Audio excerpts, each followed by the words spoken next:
Puede ver. No, ya estamos, ya vamos a empezar. ¿Quieren que se lo... Perfecto. Buenas noches a todos, queridos hermanos, una vez más. Venerable maestro, respetables hermanos, pasado venerable y queridos hermanos, reciban todos un abrazo fraternal. Hoy empezaremos la tercera presentación del grupo de Orígenes Directos de la Masonería y la presentación de hoy se titula Guildas, Gremios y Cofradías. Bienvenidos una vez más. Esta presentación tiene mucha información, pero hemos tratado de capitalizar los puntos más importantes, los puntos más valiosos y bueno, empezaremos.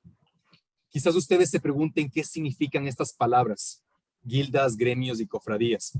Pero bueno, empezaremos con la descripción y etimología de cada una de ellas. Querido hermano Andrés, siguiente, por favor. Dame un segundo que quiero...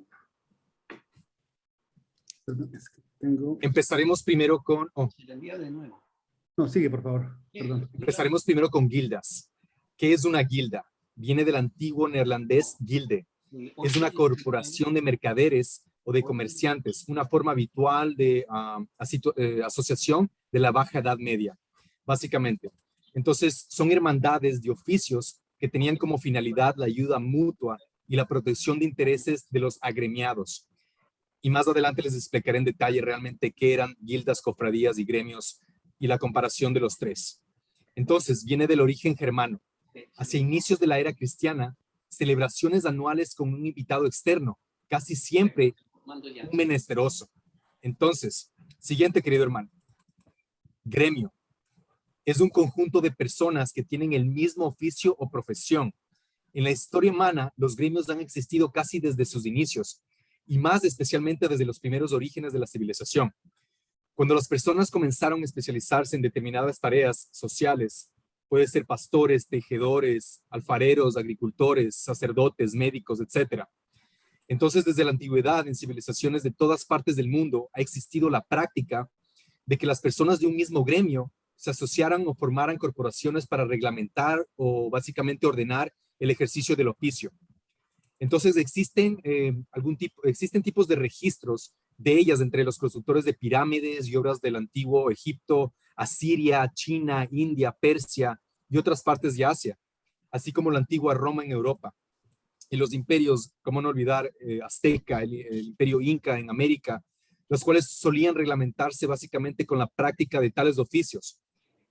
Estas corporaciones o dichas corporaciones en sí fueron denominadas gremios. En la Europa medieval se organizaron en maestros, compañeros y aprendices. Estas asociaciones de productores básicamente controlaban la producción de inicio a fin, así como el mercado, inicialmente laicos, luego católicos, para usar el poder de la iglesia básicamente. Algo importante que vale la pena recalcar aquí, en su época la iglesia exigía una formalización, había más o menos como un santo protector y una organización interna, también con maestros, oficiales, aprendices, como en la masonería. Entonces, estas asociaciones de artesanos que había en esa época aparecieron más tardíamente que la de las mercaderes y les enseñaré más adelante acerca de esto. Pero bueno, cada corporación corresponde a un oficio determinado y demuestra en sus severos reglamentos la moralidad o la modalidad de la época, el ordenamiento jerárquico y rígido. Siguiente, mi querido hermano. Entonces, analicemos esto un poco más. Para abrir un taller se necesita que la corporación lo aprobara en esa época. Entonces, los precios, los salarios eran fijos, básicamente. En el escalón más bajo estaban los aprendices o discipuli, en latín, que los debían aprender o trabajar de 10 a 12 años de edad. Vivían con su maestro y debían servirlo en el taller y en el hogar durante 3 años. Interesante la comparación, ¿verdad? Quizás podemos hacer relevancia con este punto de los aprendices. Los compañeros, famuli, es decir, los obreros que trabajaban con el maestro 2 o 3 años. Y luego los maestros, magistri, los dueños del taller básicamente. Entonces, solo cuando se llegaba a ser maestro se podía abrir un taller. Interesante lo que les estoy mencionando ahora. Al que no pertenecía a la corporación, no le estaba permitido ejercer en esa rama de la artesanía. Quizás ustedes hagan referencia a lo que estoy mencionando en este momento. Las corporaciones o gremios eran también básicamente centros de ayuda mutua, ayudaban al enfermo, a la viuda, al huérfano. No nos olvidemos de las virtudes que nosotros practicamos, que son la fe, la esperanza y la caridad. Por ejemplo, un estatuto, el estatuto del gremio de los sastres, por ejemplo, en Londres, fijaba una pensión que se le debía pagar a cualquiera de sus miembros, perdón, para poder trabajar. Siguiente, querido hermano.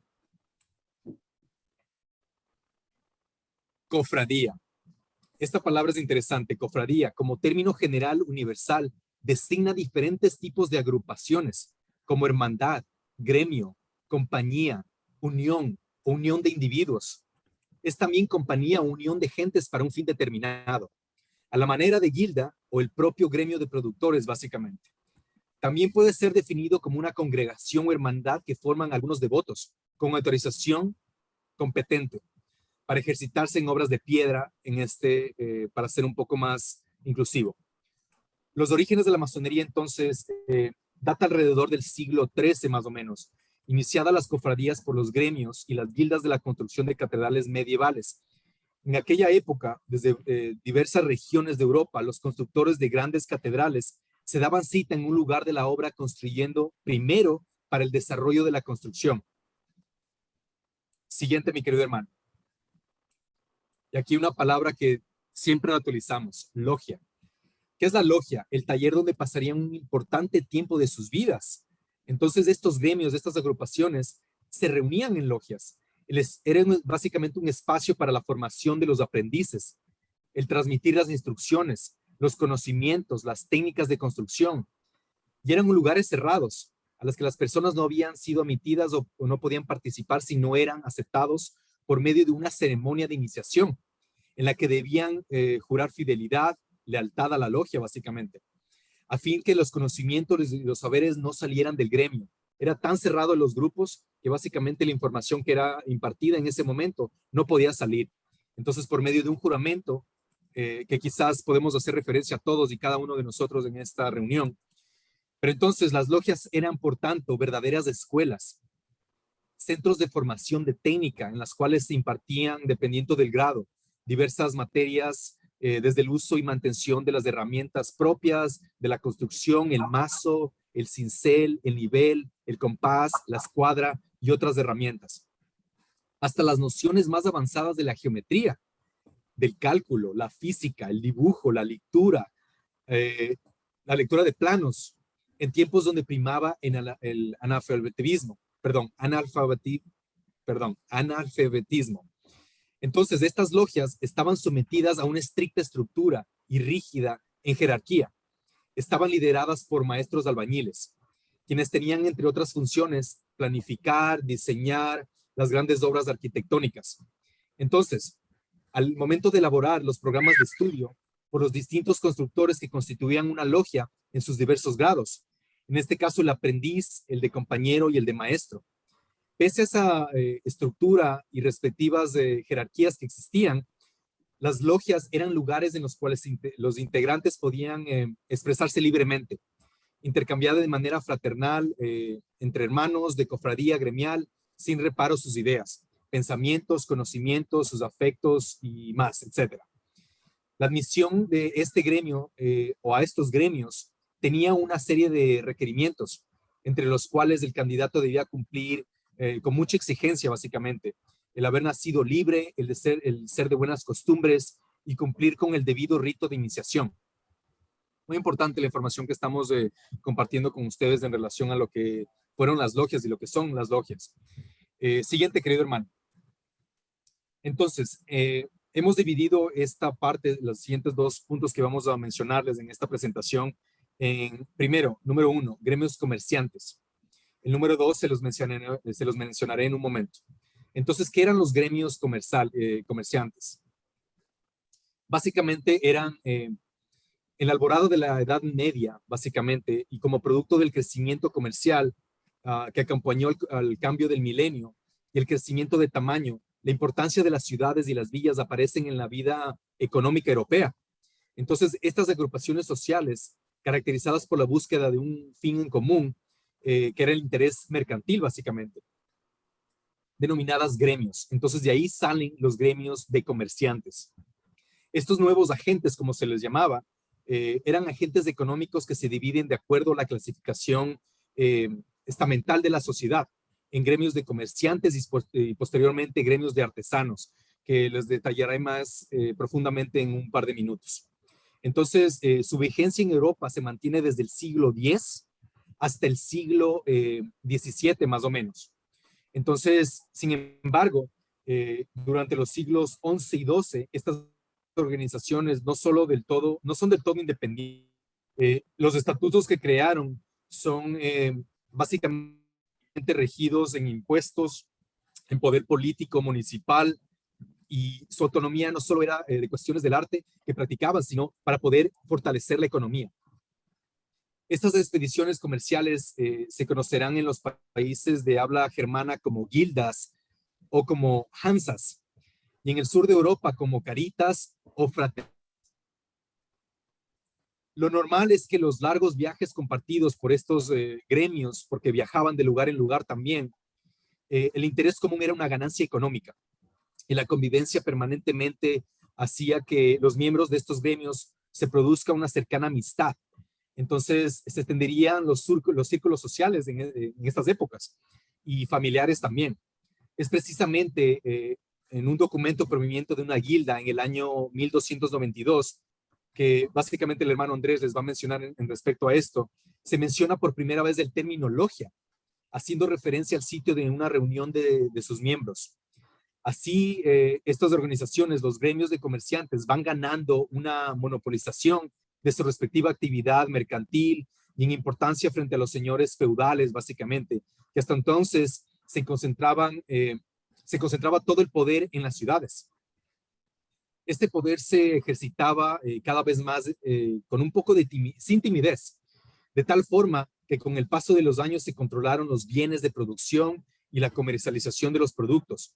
A los comerciantes que no eran miembros de los gremios se les cobraba mayores impuestos. Interesante esta parte de aquí. Lo que sí pertenecían a esa parte no influenciaba básicamente la política y realizaban alianzas con comerciantes de otros centros de producción y para la comercialización básicamente, logrando la penetración de otros mercados y el aumento de ganancias. Entonces, hacia los siglos XIV y XV, estos gremios de comerciantes enfrentaban su mayor amenaza. ¿Por qué? Porque aparecen los gremios de artesanos, los cuales terminaban básicamente monopolizando la producción y venta de bienes, arrojando como consecuencia un tipo de pérdida y protagonismo e importancia de los primeros, hasta que finalmente desapareció el control que tenía sobre el comercio y se extinguieron hacia los finales de la Edad Media. Siguiente, mi querido hermano. Esta parte de aquí realmente me conmovió al momento de la investigación porque realmente pensaba que estos gremios de artesanos no tenían tanta potencia como los gremios de comerciantes, pero aquí básicamente les explicaré un poco más al respecto. Entonces, estos gremios de artesanos también eran conocidos como corporaciones de oficios. Son entidades asociativas o sociedades que aparecen en Europa en el siglo XII y XIII, más o menos, sobre todo en Italia, Alemania y también en la parte de Francia. Como una respuesta a este monopolio de gremios de comerciantes que existió y con el ánimo de realmente de defenderse precisamente de ellos, en Italia se les conoce como un arte, en Alemania como un Zucht o Innung, que es básicamente la forma de trabajo, y en Francia como una corporación de métier. Posiblemente el Very Worshipful Christoph nos puede explicar, el respetable hermano nos puede explicar acerca de estas corporaciones de métier. Pero bueno, la mayoría de gremios de estos artesanos estaban constituidos por hombres, como correspondía a la cultura cristiana medieval de la época, en que los varones hombres poseían y ejercían muchos más derechos de los que llegaron a tener las mujeres. Sin embargo, en una sociedad sólidamente categorizada, existían oficios reservados solo para las mujeres, como por ejemplo los relacionados con el bordado y el tejido. Fueron famosas las corporaciones de tejedoras en el siglo XV. Interesante lo que estoy mencionando en este momento. De las que incluso se desprende una apariencia de una rama masónica poseedora de un rito derivado de las herramientas del bordado y no de la construcción. En algunos gremios de artesanos, en cuyos oficios tradicionalmente eran desempeñados por hombres, era básicamente permitido, lícito admitir a mujeres, como un privilegio especial otorgado a las viudas y huérfanas de los miembros que hubieran fallecido en virtud de la circunstancia excepcional, en este caso por protección. Estas corporaciones de oficios se establecieron alrededor del castillo,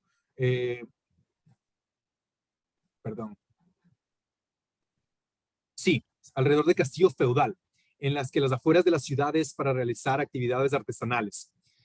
En su apogeo tuvieron gran influencia política y social, y al parecer su origen se encuentra en las cofradías religiosas, fundadas inicialmente con el objetivo de venerar a un santo patrón de oficio.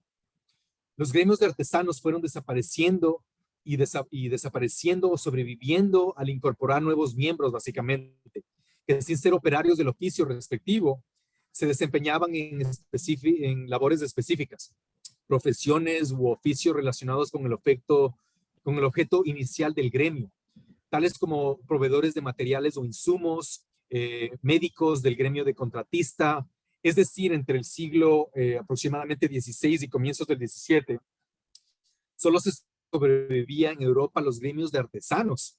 Entonces fueron realmente los que mantuvieron la economía en esa época, que tomaron una decisión de transformarse en asociaciones económicas. Entonces estos gremios, la economía dependía de ellos. Entre ellos algunos gremios de constructores, llamados también masones, devotos de San Juan el Bautista, como fueron admitiendo poco a poco en su seno durante el siglo XVI, XVII, a miembros no albañiles en calidad de aceptados. Entonces, como hemos visto en esta primera parte de esta presentación el día de hoy, hemos realmente aprendido lo que es gremio, guilda, cofradía, la división de gremios entre comerciantes y artesanos y cuáles realmente fueron los más pesados durante esta época. Pero el hermano Andrés ahora nos va a acompañar con un poco más de instrucción en relación a lo que realmente y cómo trabajaban estos gremios. Así que, hermano Andrés, el piso es tuyo. Muchas gracias, hermano Felipe. ¿Me escuchan bien? Sí, sí.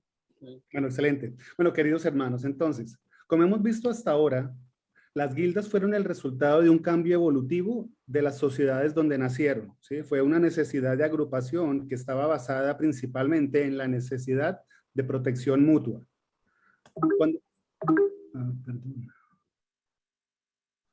Cuando los anglos y los sajones se establecieron en Britania, mantuvieron inicialmente un sistema militar de organización, ¿sí? Cada asentamiento con el tiempo se volvió permanente y en estas villas que se fueron formando, este sistema de organización fue evolucionando lentamente hacia un orden ya civil. Primeramente, se estableció un sistema de asociación por parentesco, donde los parientes de una misma familia velaban por su bienestar mutuo. Este era un vínculo de sangre que se denominaba, que de algunos estudiosos denominan sistema natural. Estas con el tiempo dieron paso a las asociaciones de un tipo ya voluntario, donde primaba el vínculo a la comunidad por encima del vínculo familiar. Eran asociaciones de tipo artificial, creadas por una serie de intereses comunes y por propósitos similares. Entre las primeras guildas, se habla de las guildas de paz de los vikingos, ¿sí? De Europa del Norte en el siglo VI. Estas fueron asociaciones de defensa que se crearon con el objetivo de combatir la piratería en una época donde los gobiernos nacionales no existían y el poder y alcance de los gobiernos locales era simplemente muy débil. Las guildas aparecen en la Alta Edad Media y su mayor auge, como nos mencionaba el querido hermano Felipe, fue en la Baja Edad Media, donde el éxito de sus principios fue tan exitoso que para los siglos XII y XIII ya eran una de las características principales de la vida social y económica de Europa. Las guildas eran generalmente sociedades pequeñas, aunque existieron casos como la Guilda Corpus Christi en York, que en su punto más alto llegó a tener 17,000 miembros. En ocasiones, estos gremios se agrupaban entre sí a nivel local, pero nunca a nivel nacional. El crecimiento de las guildas, como se ha mencionado, se dio de una manera exponencial hacia la Baja Edad Media. En la ciudad de Londres hay registros que hablan de cerca de 100 guildas alrededor del año 1130 y a mediados del siglo XIV, durante el reinado de Eduardo III, existían registradas en toda Inglaterra más de 40,000 guildas. Todo este auge se vio eventualmente truncado por dos factores principales. la persecución y el desalojo durante el reinado de Enrique VIII y la llegada del capitalismo. Durante los 3 últimos siglos, las condiciones para la elaboración de dichas asociaciones fueron tan desfavorables en las ciudades como en las aldeas. Sabido es que prácticamente cuando las ciudades medievales fueron sometidas en el siglo XVI al dominio de los estados militares que nacían en su momento, todas las instituciones que asociaban a los artesanos, maestros, mercaderes de guildas en las comunas ciudadanas fueron aniquiladas por la violencia. La autonomía y la jurisdicción propia, tanto en las guildas como en la ciudad, fueron destruidas. El juramento de fidelidad, ¿sí? Hablando de momentos en la historia de persecución, el juramento de fidelidad entre los hermanos de las guildas también llegó a ser considerado como una manifestación de traición hacia el Estado. Los bienes de las guildas fueron confiscados del mismo modo que las tierras de las comunas aldeanas. La organización interior y técnica de cada ramo del trabajo entonces a este momento llegó a caer en manos del Estado. Las leyes, haciéndose gradualmente más y más severas, trataban de impedir de todos modos que los artesanos se asociaran de cualquier manera. Durante algún tiempo se permitió, por ejemplo, la existencia de las guildas comerciales bajo la condición de que otorgarían subsidios más generosos a los reyes. Se toleró también la existencia de algunas guildas de artesanos a las que utilizaba el Estado como órganos de administración. Algunas de las guildas de último género todavía arrastraban su existencia inútil, pero lo que antes era una fuerza vital de la existencia y de la industria medievales, hace ya mucho que ha desaparecido bajo el peso abrumador del Estado centralizador. En Gran Bretaña, que puede ser tomada como el mejor ejemplo de la política industrial de los estados modernos, vemos que ya en el siglo XV el Parlamento inició la obra de destrucción de las guildas, pero las medidas decisivas contra ellas fueron tomadas solo en el siglo siguiente. Enrique VIII no solo destruyó la organización de las guildas, sino que en el momento oportuno también confiscó sus bienes, como les mencionaba anteriormente. Eduardo VI, que es a quien vemos en pantalla, fue quien terminó esta obra que inició Enrique VIII. Y ya en la segunda mitad entonces del siglo XVI hallamos que el Parlamento se ocupó de resolver todas las divergencias entre los artesanos y los comerciantes que antes eran resueltas en cada ciudad por separado. El Parlamento y el rey no solo se apropiaron del derecho de la legislación en todas las disputas semejantes, sino que teniendo en cuenta los intereses de la corona ligados a la exportación al extranjero, enseguida comenzaron a determinar el número necesario, según lo que ellos determinaban, de aprendices para cada oficio y llegaron a regularizar del modo más detallado la técnica misma de cada producción, el peso del material, el número de los hilos por pulgada de la tela, en fin, todo. Después de 1250, la expansión económica disminuyó y las guildas tuvieron que afrontar nuevas condiciones de competencia que nunca habían experimentado. La reacción que tuvieron incluyó medidas como las siguientes, ¿sí? Llegaron a restringir el paso a estatus de maestro, reducir los salarios y extender los periodos de aprendizaje. Las contribuciones cívicas y caritativas también se redujeron. La calidad se disminuyó significativamente por la compra de material de menor calidad. Y las guildas más grandes empezaron a aceptar los trabajos que eran para guildas más pequeñas. Entonces fue un proceso de canibalización entre guildas, donde las más grandes estaban comiendo las más pequeñas. Al final, todas estas medidas resultaron insuficientes. Las guildas habían sido creadas como medios de cooperación, pero no de competencia, ¿sí? Todo ese deseo de eficiencia y rentabilidad estaban basados siempre en la estabilidad y el bien común, y su desarrollo estaba limitado al no permitir que unos pocos llegaran a establecer organizaciones personales de mayor tamaño ni mejor organizadas. Este nuevo sistema no tenía cabida para el apoyo a la comunidad, lo cual llevó a un deterioro significativo en la vida urbana. Durante esta etapa, hacia el final de la Baja Edad Media, era más difícil para los trabajadores el mantener su estándar de vida, y esto redujo la capacidad de comprar los productos que ellos mismos producían. Los mercados europeos se volvieron más restringidos y esto llevó a una recesión en el siglo XV. La producción ya no era regulada y periodos de recesión e inflación se volvieron mucho más frecuentes. La estructura social de clases del medioevo entonces inició una transformación hacia el sistema moderno que tenemos de clases sociales económicas.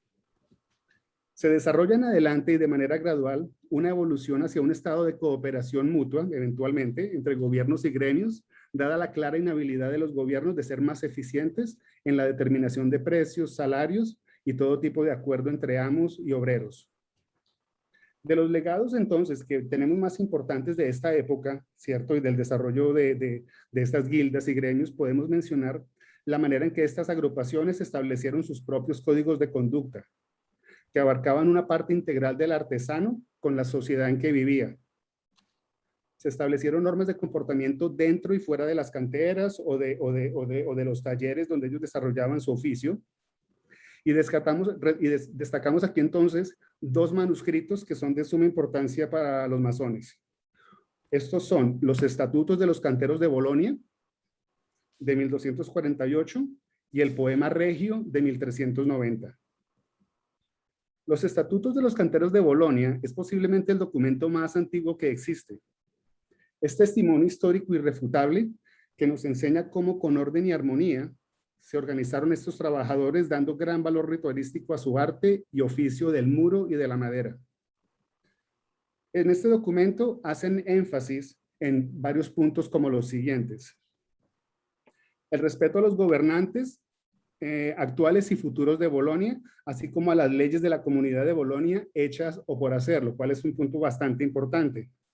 El juramento, ellos hacían énfasis en este mismo respeto a las leyes de los dirigentes, respeto y honra de los estatutos de la orden, el bienestar de la comunidad, el paso firme y diligente que cada uno tenía que dar en caso de ser llamados a dirigir la sociedad, siempre pensando en el bien general sobre el individual, en el trabajo equitativo de las tareas, la aplicación de sanciones cuando se amerite, el buen manejo de los fondos y la obligación de los inspectores de estos de controlarlos adecuadamente, y el buen juicio en la manera de toma de decisiones, dando énfasis al juicio y a la razón, siempre bajo la guía y protección de Jesucristo, la Virgen y los santos.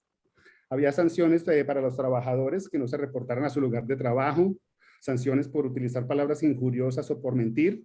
Se especificaban, digamos, cómo debían ser las elecciones y las funciones de los oficiales, los requisitos y el proceso para aquellos que querían ingresar a la sociedad, la elección de los, digamos, inquisidores de cuenta o los auditores de su momento. Se hablaba de las relaciones laborales entre los trabajadores, especificaba el tiempo mínimo de aprendizaje y la responsabilidad del maestro que acepta un aprendiz. Se hablaba que los estatutos tenían que hacerse públicos oportunamente y que los oficiales tenían que cambiarse con regularidad. En el caso del manuscrito regio, que data de alrededor de 1390, este es un documento que perteneció a la Biblioteca Real de Inglaterra, donde tomó el nombre de Regio o Real, y fue donado por el rey Jorge II en el 757 al Museo Británico en Londres, donde aún se conserva. Fue allí donde James Halliwell lo encuentra en 1840 y lo traduce de un inglés antiguo y difícil de entender a una versión más moderna para la época. Debido a este documento, debido a este descubrimiento que hace James Halliwell y a la traducción que hace, este documento recibe también el nombre de manuscrito Halliwell. Este manuscrito está compuesto en verso y consta de 794 versos, que se compone en las siguientes partes. La primera parte es la fundación de la masonería en Egipto por Euclides. Está después la introducción de la masonería en Inglaterra bajo el reinado de Atelstan. Los deberes están divididos en dos secciones, una es de 15 artículos y la otra es de 15 puntos. Habla del relato de los 4 coronados que nos mencionó nuestro querido hermano Felipe en la presentación pasada. Está el relato de la Torre de Babel, las 7 artes liberales, la exhortación sobre la misa y cómo conducirse en la iglesia, y una instrucción general sobre las buenas maneras. De los 15 artículos podemos, digamos, mencionarlos y se pueden interpretar de la siguiente manera. Primero, pagar a la orden lo que se debe, obedecer todo llamado a menos que se esté enfermo. Establecía el periodo de aprendizaje en 7 años. Hablaba de que solo se aceptaban hombres libres y que no tuvieran ninguna limitación física. Bastante similar, ¿no? El salario de los aprendices se decía que podía aumentar. Nadie con mala reputación podía ser aceptado. El maestro tenía la potestad de cambiar o de reemplazar a un trabajador por otro mejor. El maestro también tenía que tener conciencia y ser responsable de terminar los trabajos que aceptaba. No podía fallar a su trabajo. En esta época, aquí se establecía que el trabajo nocturno estaba prohibido, debe ser parte del uso de la regla de 24. Los masones no podían menospreciar el trabajo de otros masones. Tenían la obligación, como lo mencionaban también en los estatutos de Bolonia, la obligación de enseñar a sus aprendices de manera efectiva. El maestro no debe aceptar aprendices que no estuvieran en capacidad de terminar sus trabajos a tiempo y no se podían dar falsos reportes. Estos eran los 15 artículos. En cuanto a los deberes, que también, digamos, son 15 y los denominan como puntos, la interpretación es la siguiente.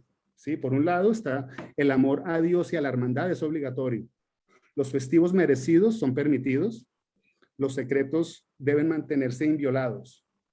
Un masón debe ser honesto con la orden y con sus miembros.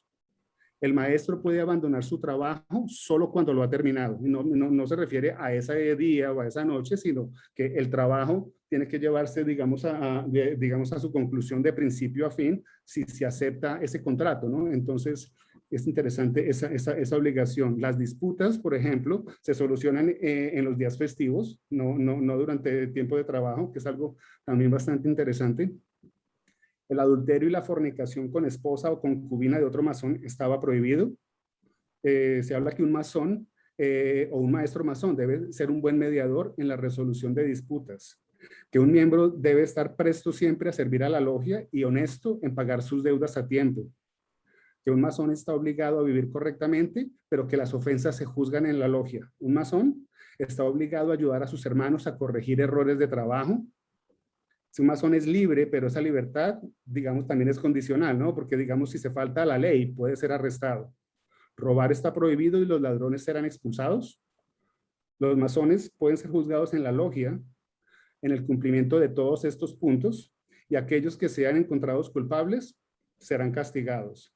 Estos eran entonces los deberes que establece nuestro digamos, o el manuscrito regio.